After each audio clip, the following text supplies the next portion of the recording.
¿Qué tal? Buenas noches. Sean ustedes bienvenidos a este espacio de conversación con el gran maestro Pablo Iriart. Qué gusto Placer estar con como usted, siempre. profesor. Placer como siempre. ¿Cómo le va? Oiga, recordando y leyendo a Julio César, qué gran pasión tenía por el teatro. Él consideraba que el teatro y la política respondían a las mismas necesidades y eran similares. Lo teatral ha sido vestido de democracia, pero ha sido como un aspecto teatral para darle un sentido de acoso, muchas veces, a participantes relevantes de un sistema o que se oponen a un sistema o que quieren permanecer en un sistema. Sí, eso es la política, profesor. Eso es la política, donde me la ponga. Teatral. Desde luego hay grados, sí, y de conquistar el poder y de mantenerse en el poder, desde luego hay grados. Pero esto que dice usted de Julio César, su pasión por el teatro, bueno, esto vino de Grecia. De Grecia vino Roma, de Roma vino la Europa cristiana, de la Europa cristiana vino la ilustración. El medioevo, el Renacimiento. Vino la ilustración, de la ilustración vino la democracia liberal, y aquí estamos conversando. Ahora, por supuesto, todo tiene un punto de quiebre. Ha habido muchos puntos de quiebres. Y en el tema de las persecuciones para sostenerse en el poder, creo que en Occidente nos llevamos las palmas. Occidente ha sido peor que Oriente. Es una provocación lo que estoy diciendo. Eso Sí. Primero, yo no lo tengo muy en claro porque el Oriente es medio enigmático, pero conozco la justicia de los chinos desde épocas antiguas y ha sido verdaderamente pues brutal en muchos de sus castigos o lo que han manejado los musulmanes como elemento, pero no me quiero perder en esto. Yo quisiera decir, el primer ejemplo que quiero poner es Craso, Augusto, llamando al gran Cicerón como el gran abogado, el primer gran abogado, yo quiero decirle el abogado más relevante de la época romana, el gran Cicerón, y la gran cantidad de juicios que se establecieron donde el mundo sabía que la aparición de Cicerón, el mundo romano, donde el mundo sabía que la aparición de Cicerón ya prácticamente hacía que un 70% del conflicto estuviera ganado. ¿Por qué?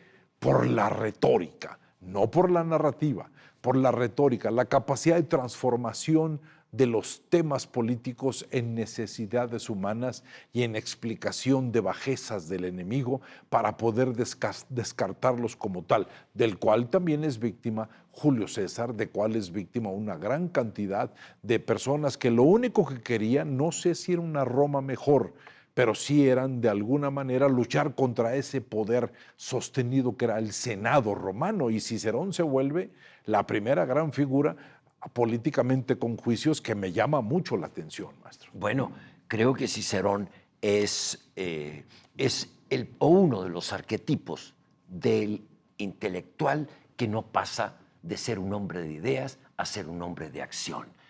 Cicerón pudo haber frenado la destrucción de la República de Roma y no lo hizo. Y no lo hizo. Y no lo hizo. Él se refugió y se fue y dejó todo eso como estaba.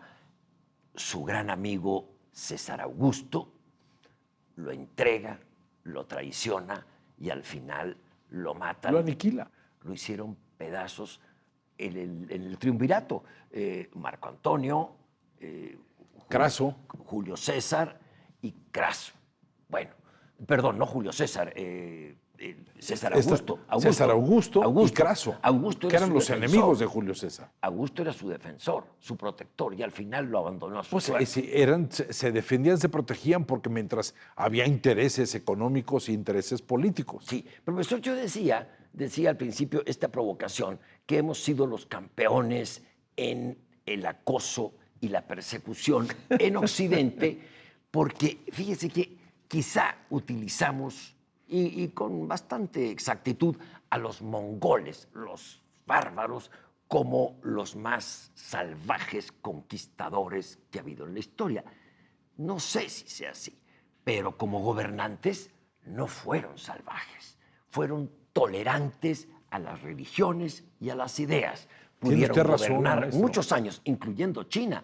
La dinastía Yuan fue mogol. Mogol le llaman, son los mongoles. Son los mongoles. Son los mongoles, pero más bien a lo que se ubicaban en toda esta parte del Indostán. Bueno, pero son los mongoles. Hubo largos periodos, siglos, periodos de paz, de convivencia con el poderío mogol. Los Khan eran seres que buscaban dialogar con aquellas personas Sí. con los cuales ellos intervenían o conquistaban. Ellos dialogaban para buscar tener un conocimiento diferente. No era un salvajismo brutal. A nadie quemaban en una hoguera por pensar que si había la Santísima Trinidad era de 3, de 2 o de 1. Es decir, no. O sea, en eso nos llevamos las palmas. Pero, ¿a dónde quiero llegar? Quiero llegar a que en la política hemos visto regímenes que se defienden a sí mismos por sus principios. Me refiero a los principios democráticos hoy tan en la picota pública, tan desdeñados, tan cuestionados y tan en riesgo. Bueno, la democracia tiene sus maneras de protegerse, no lo suficiente. Los despotismos se protegen con la persecución, el acoso y la aniquilación del que piensa diferente. Vamos a Cuba. Cuba.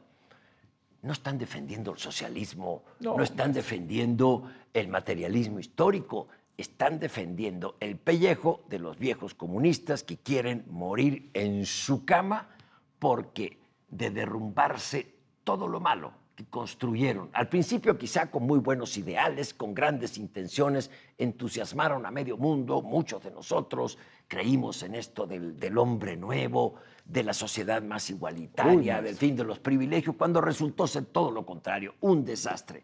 Bueno, ahora... Y justifican diciendo que es el partido. Partido. Bueno, gracias al partido no ha caído el gobierno cubano. ¿Por qué cuando murió Fidel Castro, cuando se muera Fidel, cae la revolución cubana, cae el socialismo? No, es Raúl quien tiene y tenía, sigue teniendo el control del partido y del ejército, es Raúl. Exactamente. Y no lo va a soltar hasta el día que entregue su alma al creador, como diría Maestro, un clásico. El ejemplo español, la manera en que Francisco Franco trabajó con la creación de algo muy peculiar. Creó una sociedad bonante, llena de bonanza, a la cual le doy la posibilidad de la ganancia a los constructores, los ingenieros, los arquitectos, y en ese momento los hago cómplices de mi sistema, con el interés creado. Y una parte salvaje a todo aquel ser humano que oliera a comentario contrario, siendo artista, siendo un hombre de ideas políticas, no importaba, y en ese momento empezaba no un proceso de represión, un proceso de acoso, maestro, que el acoso es brutal porque es peor que la represión. El acoso es te voy haciendo que te sientas en riesgo y no quieras salir de tu casa, que no quieras pronunciar palabra. La muerte en vida te toca y después te matan la existencia. Así es.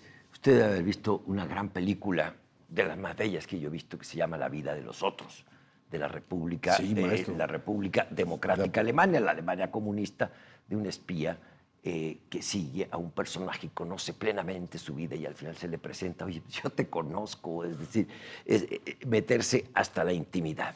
Bueno, en este tema veo a los caudillos defendiéndose hasta el último. Francisco Franco, que creyó dejar con esa frase, dejo todo atado y bien atado, no. Sí, claro. Se va a él y viene, obviamente, el impulso democrático, inclusive y encabezado por quienes él dejó como los heraldos de su tradición, su tradición autoritaria, dictatorial, que hasta casi en su lecho de muerte pedía el garrote vil para que murieran aquellos que tenían acciones que él no consideraba. Pero creo que la frase que resume todo el accionar de los caudillos que ahora ahorcan a nuestros países tan cercanos. Hablo de Nicaragua, hablo de Venezuela, hablo de Cuba. Après moi, le déluge. Después de mí, el diluvio. Eso es de Luis XV. Sí, maestro. 59 años. Dura tanto en el poder los Luises que ya luego al que le toca morir es al 16, maestro, Claro, de lo viejos que son. Claro, bueno, ¿sí? Luis XIV vive quién sabe estuvo cuántos 70 años. y tantos años en el poder y deja una situación económica caótica que la va administrando Luis XV para peor, y dijo, después de mí el diluvio. Y efectivamente vino la Revolución Francesa, pero pienso, a ver, ¿por qué no suelta el poder Nicolás Maduro? ¿Por qué no elecciones democráticas? Lleva un tiempo acosando a quien le puede ganar. Está acosando a Corina. A María Corina Machado. Y metió al jefe de campaña a la cárcel. Recursos bajos, maestro. Bueno, no puede competir María Corina Machado en la elección presidencial. ¿Por qué? Porque la inhabilitaron por haber participado en una reunión de la OEA con el auspicio de Panamá. Panamá le permitió el uso de la voz y por eso no puede participar en la elección presidencial. No, es porque no le puede ganar a Maduro. El día que Maduro se muera, no habrá problema. Maestro, que o Diosdado Cabello, no sé. Sí, acaba usted. Es mi supervivencia ni de las ideas, ni de los ideales. Exactamente. Son unos truanes que pícaros, se han apoderado. pillos. Sí, y peor que eso. Maestro, que ¿por no qué se puede llegó decir. Maduro al poder? Porque Chávez se murió. Si no, Chávez seguiría el gran comandante. Sí. Estaría todavía pegando de gritos. Y recuerde una frase que dijo Chávez antes de irse a Cuba, con la próstata del tamaño de un melón. Como el huevo de García Márquez. Sí, exactamente. Y Chávez dijo, es momento de apoyar a Maduro porque le tenía temor a Diosdado Cabello. Sí. Y con esa simple frase se movieron las masas, maestro. Y un carretonero, un oligofrénico, acaba en el poder. Así es. Y si él sale, si él pierde una elección, se derrumba todo. Su familia, la complicidad con el narcotráfico, el robo, el saqueo de las minas en la parte hacia la Guyana que tiene tanta mina ese país, el desastre con el petróleo, todo eso tendría que rendir cuentas. Exactamente. No, primero, después de mí el diluvio, pero después de mí. Después de eso. Nicaragua, Daniel Ortega. Claro, ¿Sabe a cuántos par de pillos. candidatos presidenciales opositores metió a la cárcel para poder ganar? 7. Los sacó de su casa sin orden judicial, Sí, a la cárcel. Y algunos países Y en aplaudiendo. 1950 años antes lo vimos luchar por la democracia. ¿Se acuerda? Nada más. Es el tiempo pone todo en su lugar. Maestro, y el tiempo ya se nos acabó. Gran tema, le agradezco mucho, maestro. Y solamente quiero decir que jamás será lo mismo la política que un líder o que un régimen. Son tres cosas completamente diferentes. Cuando las tres cosas están en armonía, se llama civilización. Maestro, mil gracias. Y nos veremos aquí el próximo sábado en Punto de Fuga con Pablo Irián.